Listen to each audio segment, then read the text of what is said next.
Oh yeah, I saw it. Well, that's pretty sweet. Good morning.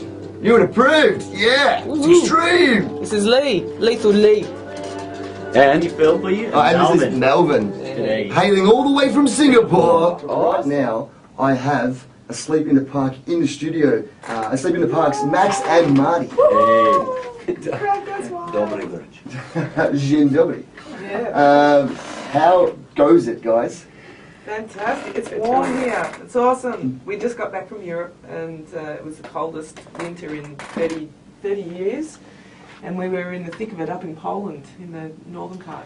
And everything's covered in 6 feet of snow. Pretty much everywhere. You're kicking through that. Wherever you're moving outside the hotel or the venue or whatever. So it's and things happen like the door of the tour van gets frozen shut and you can't get in. Or somebody's male bodily parts gets frozen and they've got to shove their hands down their pants in a restaurant to warm up, or all sorts of weird things with this cold. So, well, you guys could just rock out to create some body heat. We did, yeah, we had to. That's the way it works. That's all right. Yeah. Yes, but yeah. So, have you got any kind of mind-opening, loose, strange tour stories from Poland and? Not Slovakia. Yes.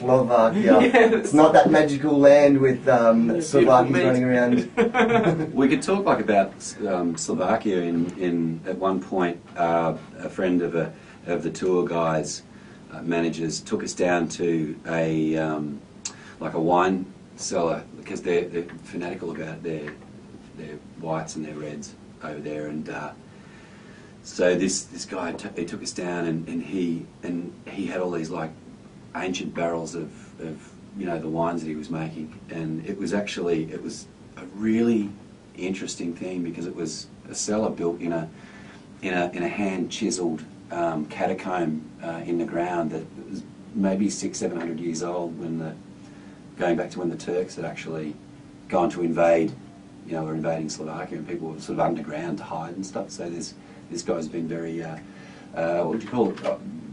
Innovative, yes, innovative, and using these like the wine cellar down there. hideouts. Yeah, so it's that was quite an unusual sort of an experience, being sort of underground. It's the old cliche. There's so much bloody history. It's incredible, Yeah. in comparison to white history here. So it's pretty amazing to hear stories of, this is where we hid from the Turks when they were invading in the 10th century or whatever it was. They have these castles from the 11th and 12th centuries that you get to go and visit if you've got a day off, and which is just extraordinary. Amazing thing. No, we don't really have that kind of history down in Melbourne. Not handy. It's a bit harder to find. Our old history is. I think they're quite sort of blasé about it, whereas for us it's just so unusual, to be walking through a doorway, for instance, that would have been there 700-800 years ago. It's just and imagining what the knights were wearing, or seeing where they go to the toilet. Like, toilets are really interesting. On castles they built them onto the side of big turrets, so that when you went, it just fell in a hole straight down out onto the ground, and if you were like 150 feet, it is very disconcerting, I'd imagine. Yeah, that's right.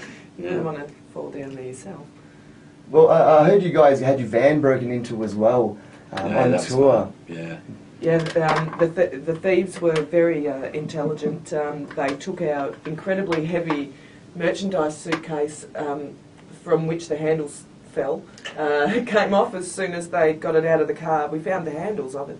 And they would have had to really struggle to run away with that heavy suitcase, and they left behind a Mac Air notebook. You fools! They went right past it.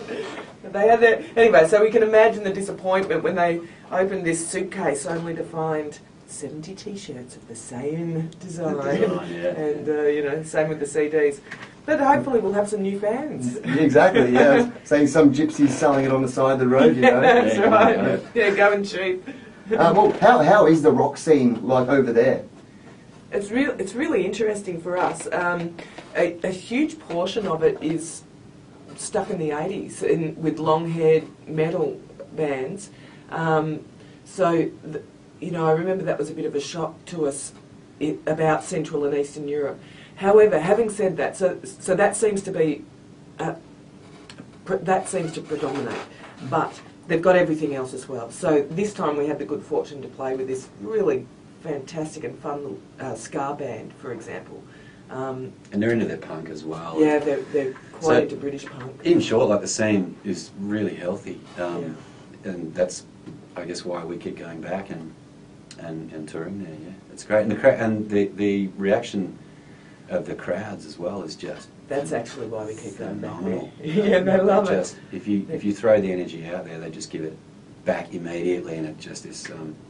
You know, that cliched thing where the vibe just sort of feeds back and forth. It really does happen there, and they go nuts. There is actually a difference between Central and Eastern European audiences compared with Western Europe and Australia, and I think it's, you know, there's some link with communism because they've grown up completely repressed. Maybe the younger kids haven't, but a lot of people have grown up repressed and not being able to have what they want. So, but mind you, even if they had the money, they couldn't go into a shop and buy a Mars bar because Mars bars or their equivalent weren't even available under communism. But communism repressed music. So you can imagine what we're doing here today, you know, broadcasting out of a university. That would just have never happened in Ukraine 15 years ago.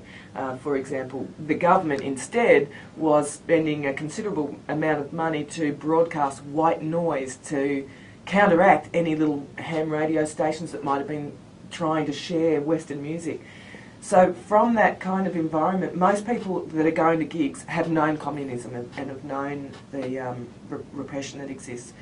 So they accept everything, and they do it with such vigour and such enthusiasm. So they really dance, they really pogo, they really crowd surf, they really smash into each other, you know, bare-chested, and they really jump up and trash the stage. Yeah, we have that too. We nearly got in a fist fight on stage, like second gig in Poland, you know, like.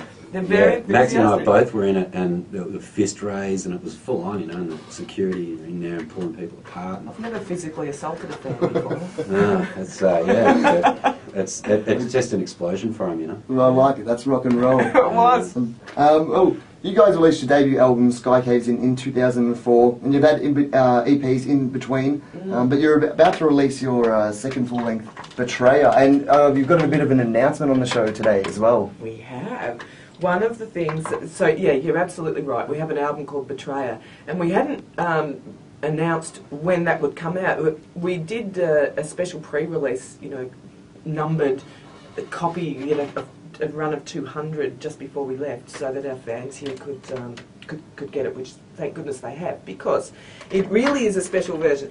What happened when we were away is, after one of our shows, one of the kids in the audience came up and said, "You're not asleep, you're on fire!" And we kind of realised that we've outgrown this name, Asleep in the Park. We're really not a sleepy band at all. So we loved what that person had to say about being on fire, so we will be releasing our new album, Betrayer, as The On Fires. And we leave for America on Friday as The On Fires. So we have a whole new band, we're whole new websites, the lot. It's exciting for us. It's a much more powerful name, and people won't think we're a folk band anymore. Fair.